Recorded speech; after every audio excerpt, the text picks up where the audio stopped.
Hello friends, welcome to Chandra's kitchen. இன்றைக்கி பார்த்திங்கன்னா எங்கள் ஊரில் மழை பெஞ்சிட்ருக்கு. ரொம்ப அதிகமாகலாம் பெய்யலை, தூறல் தான் போட்டுட்டு இருந்துச்சு. இன்றைக்கி மழைக்கு ஏற்ற மாதிரி ஒரு ரெசிபி தான் நம்ம பார்க்க போகிறோம். அது என்னன்னு பார்த்திங்கன்னா கிச்சடி தான் நம்ம இன்றைக்கி செய்ய போகிறோம். ஸோ கிச்சடிக்கு தேவையான பொருட்கள்லாம் என்னன்ட்டு நான் இப்போ உங்களுக்கு சொல்கிறேன். வெங்காயம், தக்காளி, பச்சை மிளகா, கருவேப்பிலை, சோம்பு, பட்டை, லவங்கம், பிரியாணி இலை எடுத்துக்கலாம். ஸோ இதெல்லாம் ஸ்பைசஸ் நம்மளுக்கு இருந்தால் நல்லாயிருக்கும். இப்போ 5 வெங்காயம் எடுத்திருக்கேன், 3 தக்காளி, பச்சை மிளகா 4 கிள்ளி வச்சுருக்கேன், கருவேப்பிலை, சோம்பு, பட்டை, லவங்கம், பிரியாணி இலை ஒரு 4 இலை எடுத்துக்கலாம். இப்போ அடுப்பு பற்ற வச்சுக்கலாம். அடுப்பில் எண்ணெய் சேர்த்து தேவையான அளவு எண்ணெய் சேர்த்துக்கோங்க. நான் இன்றைக்கி நாகா ரவை எடுத்திருக்கேன். இப்போது எண்ணெய் காஞ்சதும் பட்டை, லவங்கம், சோம்பு இதெல்லாம் சேர்த்துட்டு கருவேப்பிலையும் பச்சை மிளகாயும் சேர்த்துக்கலாம். இதெல்லாம் நல்லா வதங்கி வரணும். இப்போது இதெல்லாம் நல்லா வதங்கி வந்துடுச்சு. அடுத்ததான் நம்ம வெங்காயம்லாம் சேர்த்துக்க போகிறோம். வெங்காயம் சேர்த்துட்டு வெங்காயம் கொஞ்சம் பொன்னிறமாக நல்லா வதங்கி வரணும். இப்போது நம்ம தக்காளி சேர்த்துக்கலாம். வெங்காயமும் தக்காளியும் நல்லா வதங்கி வரட்டும். இப்போது இஞ்சி பூண்டு பேஸ்ட்டு 1 டேபிள் ஸ்பூன் சேர்த்துக்கலாம்.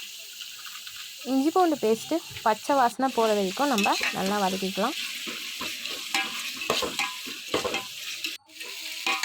இப்போது எல்லாமே ரெடி ஆகிடுச்சு. இப்போ நம்ம ரவை சேர்த்துக்கலாம். இன்றைக்கி நாங்கள் 1/2 கிலோ ரவை சேர்த்துருக்கோம். விநாயகர் சதுர்த்தினால் விநாயகர் எங்கள் வீட்டு வெளியே இருக்குது. ஸோ அதுக்கு படைக்கிறதுக்காக சேர்த்து செய்கிறோம்.